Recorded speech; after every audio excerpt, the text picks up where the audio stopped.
going to tell you what the Lord told me yesterday, just so beautifully. I was reading Ephesians about marriage, and I believe it's Ephesians 2, somewhere in there, about marriage, and it's so powerful. And here's the bottom line. Those of you who are single, listen very, very, very intently right here. The reason that God gives marriage to a couple, you say, well, what's the reason? So that they can have sex without guilt? No. So they can populate and have children? Well, that's part of it, and all of that is true.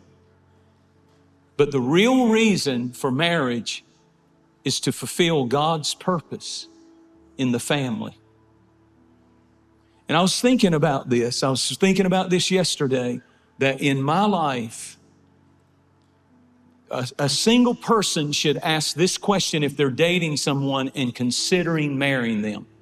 If I marry and add that person to my life, will that person aid me in fulfilling the purposes of God? If they will not help me fulfill God's purpose for my life, they do not belong in that place. So I thought about, I have this purpose. God called me alone when I was single to preach. I was not dating anybody. I was single. And God called me to preach. He called me singly to preach. I knew without a doubt I was called to preach. And then I met Cherise several years later. And I fell in love with her. And now looking back over my life, not only did I fall in love with her and we did it like God said do it, but listen to this. She has helped me fulfill my purpose, which this ministry would not on any level be where it is today for the glory of God had she not been taking care of things in the purpose of God that I'm totally blinded to, that I'm totally ignorant in, that I'm totally zero gifting in beauty, in architect, in all the carpet, every detail of buildings and things that she just knows instinctively, and I just know how to preach instinctively. But think about this. She couldn't have fulfilled her purpose if she hadn't married me, and we've done it and touched the world together. Together. That's a powerful, powerful thing. It got too much.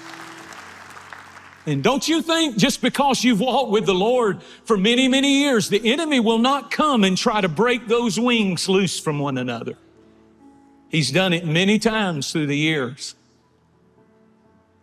I remember one time particularly when the kids were very small. I think Courtney and Carissa, and I don't even think Caroline was born. Pat, you'll remember this. And we had just built our first house. Cherise had built it. She's a builder. And remember Gene Jones and Margaret, and we were going through a rough spot, me and Cherise, and the pressure of the church, and we were building, and just a lot of stuff, just a lot of attacks, and the church was in a lot of, it was so demanding. I was working all the time. I was preaching 3 new sermons a week, and I was just about, and I had no time for nothing, and just trying so hard. And we just hit a wall.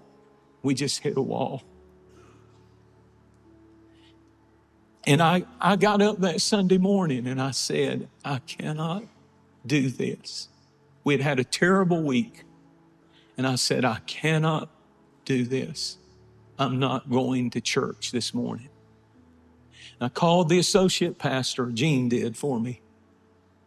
His name was Jerry Brackett. He got up and preached. I didn't tell anybody anything. We were walking through some of the darkest times where everything in us screamed, give up, quit. You're incompatible. What's the use? And I'm saying to you today, every one of you will face dark nights like that and dark days like that. But we kept holding on. We kept doing what we could do. And God always came through when the little wings finally got over their pride and ego and reached out and touched in mercy, in forgiveness, in grace. My children have not seen a perfect dad, but they've seen a dad that loves his wife. I do love my wife, and I love my children unconditionally. Say amen, somebody. Unconditionally. And that's all God asks of us. That's the good news. He says, if you'll do that, if you'll forgive one another, if you'll reach out, all of y'all fighting in your families, siblings won't speak to each other. All the junk that comes, all the heavy, heavy, heavy stuff that hits a family, it's going to all come back to somebody getting on their knees, at least two, and the wings reaching out and calling again. Let's go to eat again. Let's start communicating again. Let's create a throne zone. If we do what we can do, God will do what we can't do.